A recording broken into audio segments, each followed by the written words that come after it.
In observance of the 2023 World Teachers' Day, President Bola Tinubu has expressed gratitude to Nigerian educators and reaffirmed his administration's dedication to recognizing their contributions. The president, represented by Vice President Kashim Shettima during the event in Abuja, stressed the critical role of education and the need to empower teachers for Nigeria's future.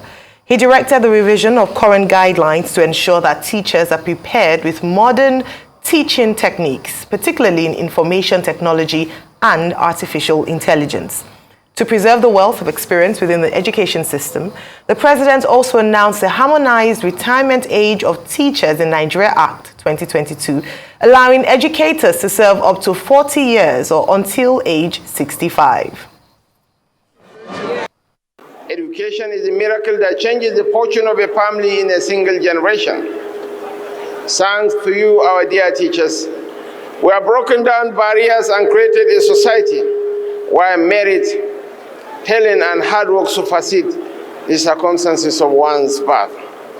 So by investing in education, by empowering our teachers, and by providing every child with a tool to reach their dream destination, we have safeguarded the future of our nation. Your Excellencies, ladies and gentlemen, the world has undergone profound changes, and so has teaching as some of us used to know it. Today we found ourselves in the age of artificial intelligence, where technology is transforming every facet of our lives. As we celebrate our Teachers' Day today, we must also recognize that they face new challenges and opportunities in this digital era.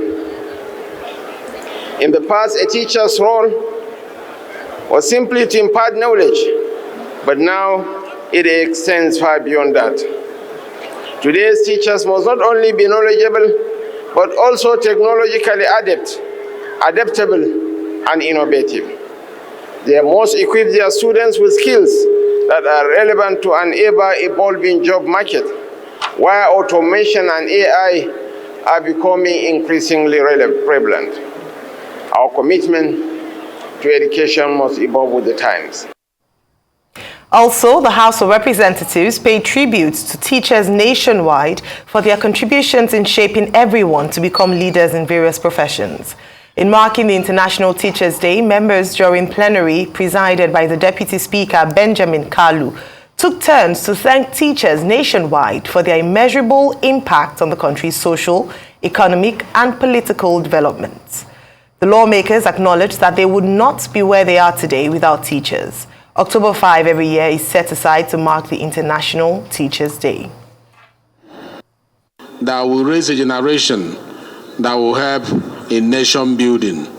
Because without education, you cannot have a nation built that will be stable, that will be competitive among the Committee of Nations. We appreciate all your efforts. We do not take it for granted that you are still here with us, and through thick and thin, you have been raising generals that will make our nation great. I happen to be a product of good teaching. I went from St. Mary's Private School to the prestigious King's College, Lagos, up to my university level. All the teachers that impacted me and people around me, I want to say congratulations to them and God bless them. Today, we celebrate a great category of people in this nation who are none better than our teachers, who have taught us to be good citizens of this country. We salute them for their patience, for their perseverance, and their care, most especially. I was amazed that he told me that sodium is what we have been using almost all the days of our lives since we were born. Sodium chloride. And I inquire further, sir, please tell me, how can I identify sodium chloride? And he told me, when you get to your house, what your mother used in cooking that give your food the deliciousness that you eat is sodium chloride, which is common salt. From that day, I began to experiment with every single idea that was done that was listed in my chemistry textbook to know more about sodium chloride. Right, yesterday was World Teachers Day, and the theme is actually quite interesting because it demonstrated the fact that the world was facing a shortage of teachers. The theme was the teachers we need for the education we want, the global imperative to reverse the teacher shortage. So it's not just facing Nigeria, but it was so good to see the President and House of Representatives members speak highly of teachers and personally about people who taught them. I mean, I'm so excited, and I want to take our time this morning to first pay tribute to teachers I've met in my life. Goodness me, straight off the bat. Where should I start from? Dr. Wazube, Mr. Jai, Mr. Kala. I mean, the list goes on and on. Please, I don't want to go into this because I might forget your name. Bayo Rotimi was my teacher. He taught me in LBS, Pan Atlantic. Many people like that have taught me at some point in my life. Even here at Arise, you know, Ayo, you're part of my teachers, Dr. Bati, Madam Joma Wogugu, Prince Udoga, you know, everybody, because anybody that interfaces with you at any point in time teaches you something. So the understanding of being a teacher is not only about that classroom setting, it's way beyond that. And that's why I was excited as the Vice President was talking about things like artificial intelligence. Because increasingly today, ChatGPT is teaching a lot of pupils, you know, giving them that knowledge base, giving them that outlook on life. You also have new technology. You also have borderless classrooms. Arise TV sets is a teaching classroom and all of that. So teaching has gone way beyond the conventional method, and all of us should be teachers. And that's why part of the things I also would like to do at some point, like I've been doing before, as teaching people, is also to volunteer more of my time and to be able to, you know, bridge the teaching gap. Professionals like us too should be able to volunteer our time to go and teach in schools, you know, where they need our services and all of that. At some point, I taught in school. I taught in Elisha Grammar School, you know, at a point. So the truth has to be said. We need to bridge that gap. But it goes back to the conversation about welfare. I'm happy here they extended some time for teachers and all of that. But the welfare needs to be paramount. We live in a country where the teachers still collect that low wage, that low minimum wage, that doesn't really take them home. Apart from that, we're having crisis with teachers in Niger, for instance, because some agreements were not hitherto followed. We're having crisis with teachers in parts of the north, inundated by insecurity. We need to get a lot more people into the teaching family. We need to get more women into the teaching family. We're also having problems of cultural differences militating against teachers. Because in some societies, some people say, oh, I don't want a woman to be my son's teacher and all of that. So we have multi-pronged problems. So the government must be able to do that as regards, one, improving on the welfare of teachers, ensuring quality insurance and all of that. Secondly, teaching them soft skills. I've worked with an international charity, 1 million teachers as regards this. I've always been a proponent of teaching the teachers soft skills. Take, for instance, do our teachers even understand emotional intelligence? Do they not understand what the mind of a teacher is? Do they not understand the needs of a student? And that curriculum is out there for a lot of people to learn. Furthermore, another angle I feel increasingly going forward that we also need to inculcate in the teacher is one, appreciation of the new tenets of the world in terms of technology and AI. We must have retraining and training schemes for our teachers on how to be able to use the new technology. And most importantly, the mental health of our teachers.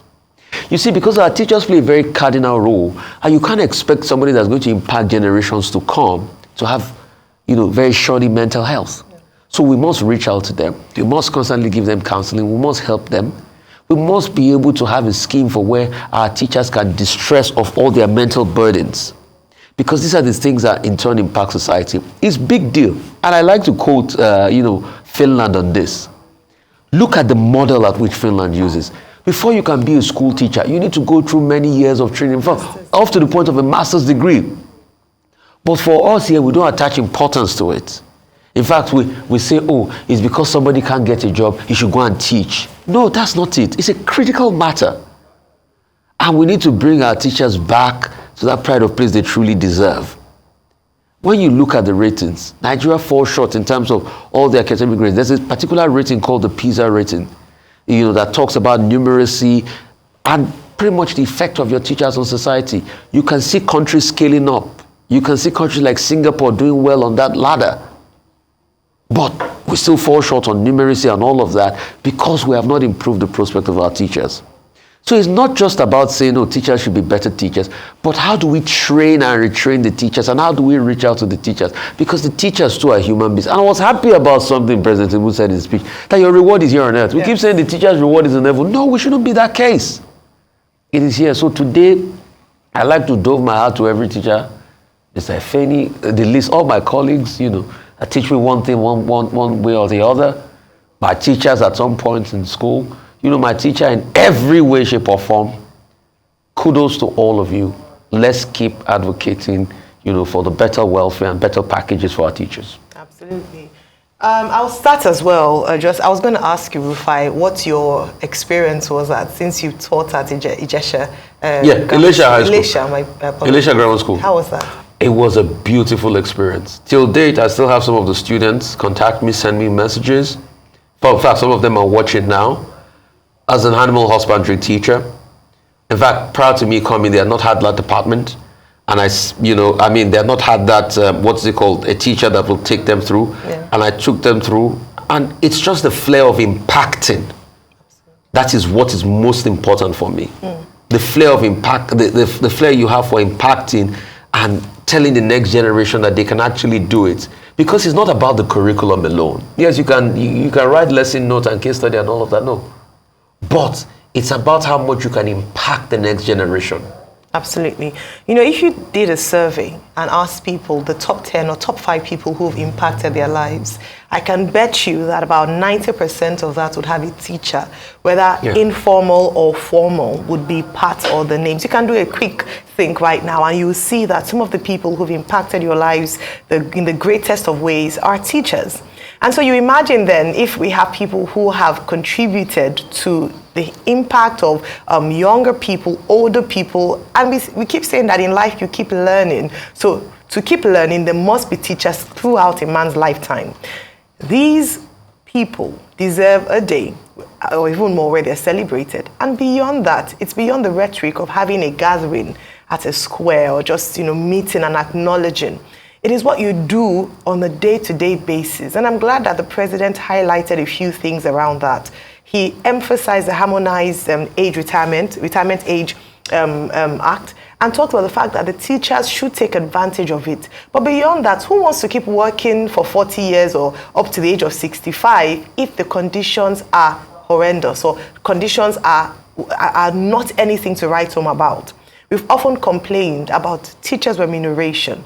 We've often talked about the welfare of teachers, access to certain welfare, healthcare plans and insurance. We've often talked about the fact that teachers are overburdened because there's a shortage of teachers. And usually if you speak to a number of teachers, they continue because it's born out of passion. Teaching is not just a profession, it's a calling, as it's often said. And so many of them continue to endure under these harsh conditions because they just want to impact lives. They enjoy what they do. But we shouldn't take advantage of that. And I'm glad that this administration has said they're going to prioritize education. And beyond the center, I believe that it's something that at subnational levels, state governors should also show their commitment to the teachers in their state.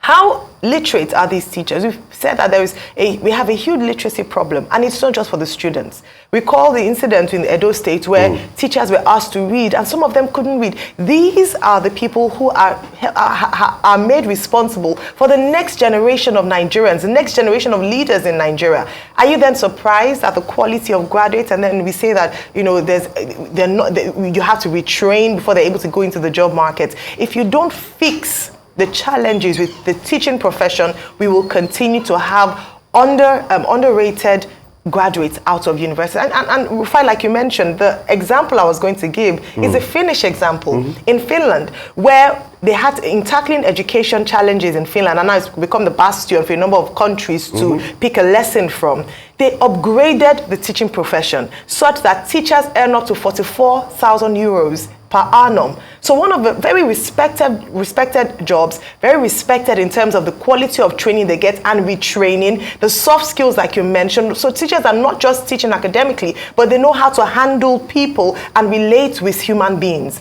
Because if you look at some teachers, they're excellent, sound up there. But in terms of being able to apply and teach what they have and manage a classroom, it is abysmal. They are not able to do that. And we don't focus on those kind of trainings. Very, very important.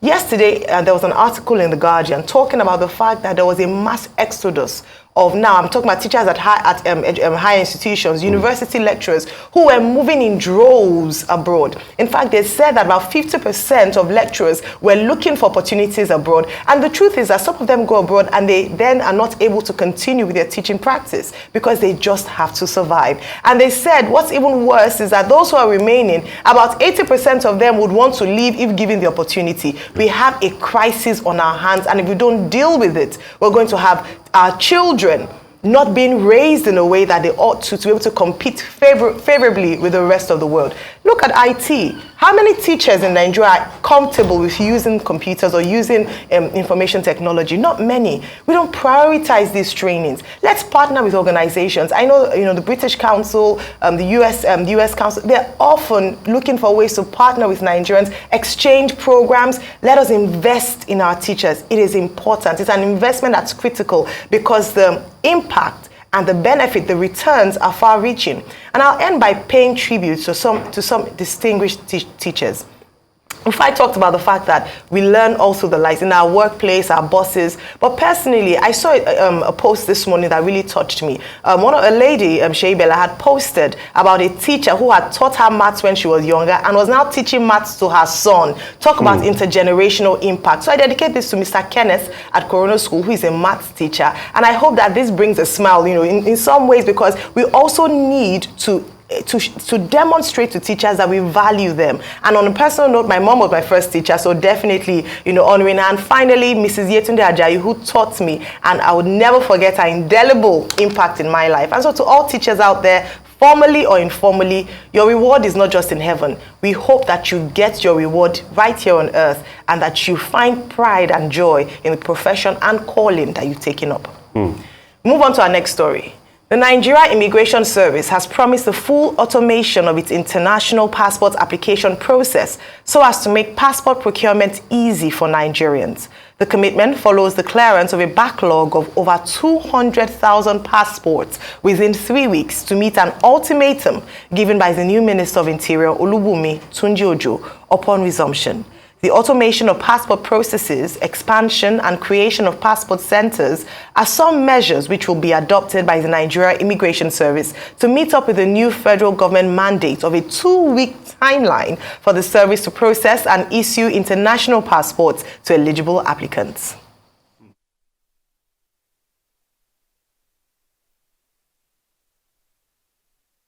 With the measures that we put in place, we were able to produce 204,332 booklets within 3 weeks.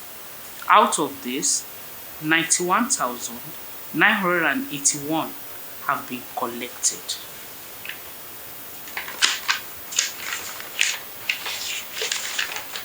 The purpose of my conference this morning is to invite applicants who had applied for passports to please come and pick them up. All this will soon be a thing of the past as we proceed with new reforms on Nigeria passport regime, which will be total automation of the passport acquisition process. The dawn of a new era, Yes. Rufai. Yes. Passports in two weeks. 2 weeks. I mean, I'd like to say special tribute and recognition to the Minister of Interior, Olubunmi Ojo. Tunji Olubunmi Ojo. He's done stellar. When somebody does well, we say he's done well. In fact, I must say, currently among the ministers now, he's the only one showing excellence. And he's a bright spot that other ministers should emulate him. I hope other ministers are watching. They should emulate his work as we speak. I like what we call in local parlance, tokunadu. people that say something and they do it. Governance is about outcomes. He went in there. He didn't make a fuss about the problem. He said, give me a timeline.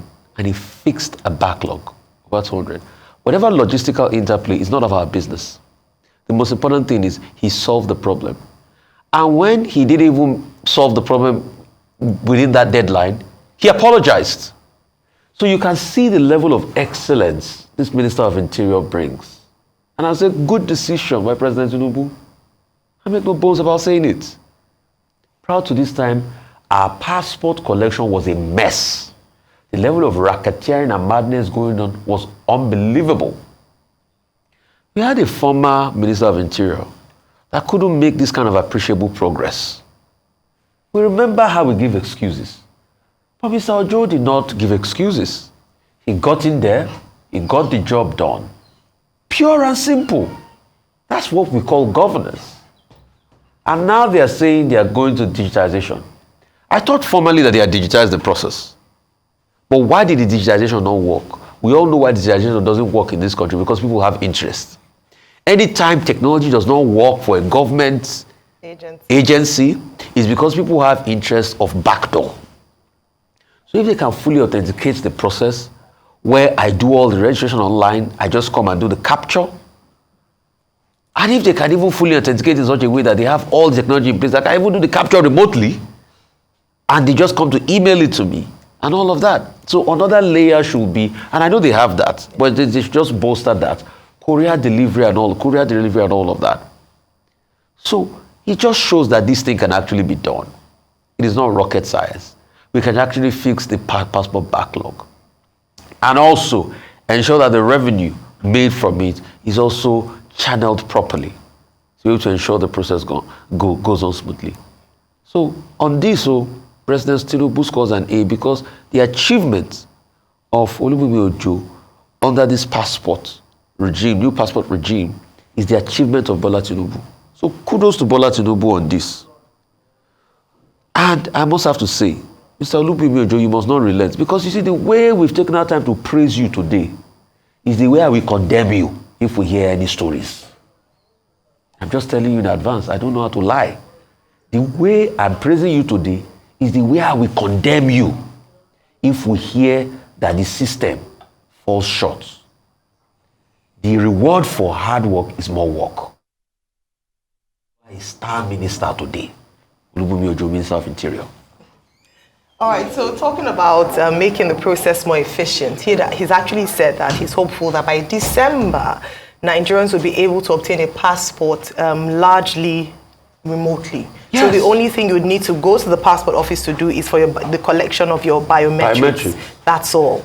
And that is fantastic, because many people can identify with the process, tedious process of obtaining a passport here in Nigeria, which shouldn't be the case.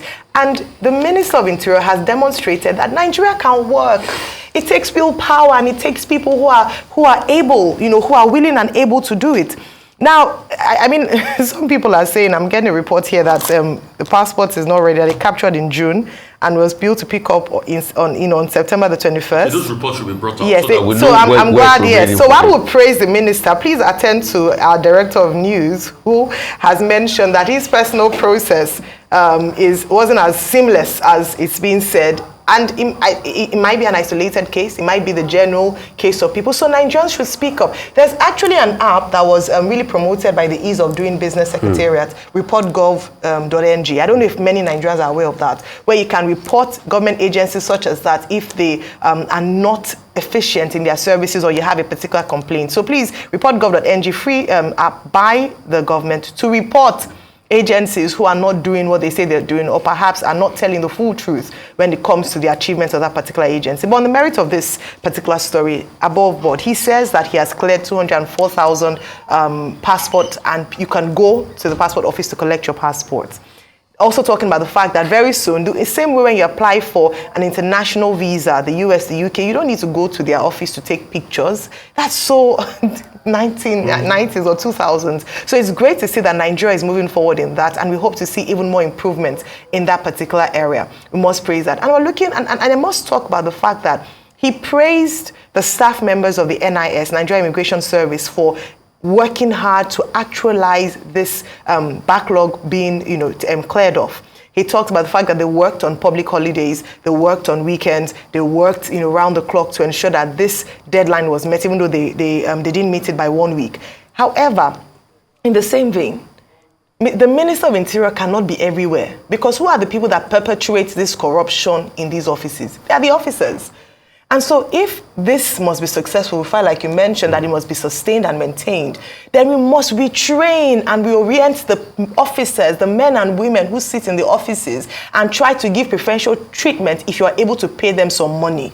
Hence, making the process wrought with corruption. So we must kill corruption in our system if things will work. And so it's not just for this backlog to be done, it is to be sustained so that Nigerians do not have to suffer. And talking about that, I hope the Ministry of Foreign Affairs will also take notes, because we also hear reports in our foreign nations abroad where the same process is, they go through the same process. So the embassies abroad, in trying to obtain a passport, the arduous task of doing that. I believe the UK has improved its services in terms of the foreign missions there. And so hopefully other missions can borrow a leaf from there and ensure that Nigerians don't have to suffer to obtain what is legally theirs, and it's not a privilege, it's a right to have your passport. I believe the pressure on the passports came up as well because of this jackpot syndrome. A number of people. So hopefully when they see that things are working, you'll be encouraged to stay back home and let's fix the nation. Nigeria can work.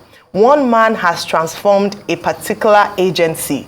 Imagine if all the ministers and all the ministries, and I must give kudos to the Minister of Humanitarian Affairs, I think we're going to talk about that later, trying to, we've seen her quite visible, Dr. Betta Edu, and just give kudos. Some ministers, we haven't heard anything from them. We haven't heard much from them. They just, occupy that office and perhaps still trying to find their foot here and there. But we praise those who have gone on, rolled up their sleeves and gotten to work immediately. So thank you very much. We're really glad that this is working for Nigerians. Again, like if I mentioned, the reward for good work is more work. So as you've done the passport office, let's sanitize the other agencies under your jurisdiction. Move on to our next story this morning. Kolobe is a conceptualized idea to promote an event called the Soup Festival. The Semo #Kolobe campaign drive is aimed at driving awareness for the Golden Penny Semovita Food Festival happening at Muri-Okunla Park on Saturday and Sunday. #Kolobe is a local word and street lexicon in Yoruba that means swallow food with no soup. It is very popular. Oh, Kolobe. Kolobe. Oh, my apologies. It is very popular among the young and the old in the southwestern parts of Nigeria. The idea, make semo on the spot, announce to consumers to come collect semo, but to get soup, they would need to scan a QR code on the semo plates to register for the Golden Penny Food Festival happening at the weekend. Hence, the Kolobe phrase was formed. Get semo #Kolobe now, scan QR code to get soup at event. Do you get it?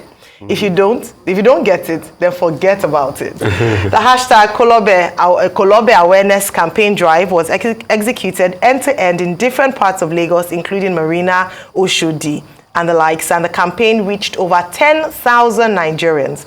The activity trended number 2 on Nigerian Twitter trend table on Wednesday.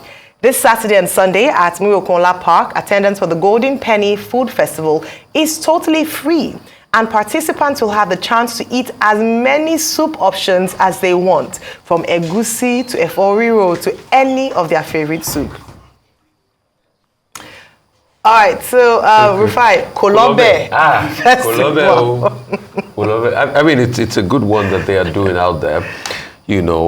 One, it's brand awareness. 2, it's just to be able to feed people also, because a lot of people are hungry in society. And 3, creating good humor, good cheer, in an atmosphere and festival of food. 4, celebrating the rich cultural existence of Nigeria, the cuisine. Nigeria has food, soups, from every part of the country. And I'm sure people are looking forward to those soup. I used to tell people, apart from Owo, I'm a very big fan of Owo soup. Big fan of banga, but me, I don't like fresh fish banga. I like dry fish banga. And apart from that, I like okra pepper soup. you know, a lot of okra You're making me pepper soup hungry with periwinkle in it. You know, we call it imekbe, periwinkle, you know. Too much obstruction. You know, when you obstruction, you have, you know, trite and some other things in it, offals, you know, in the... And is it edikaiko we want to talk about? Is it omiobe, a normal stew?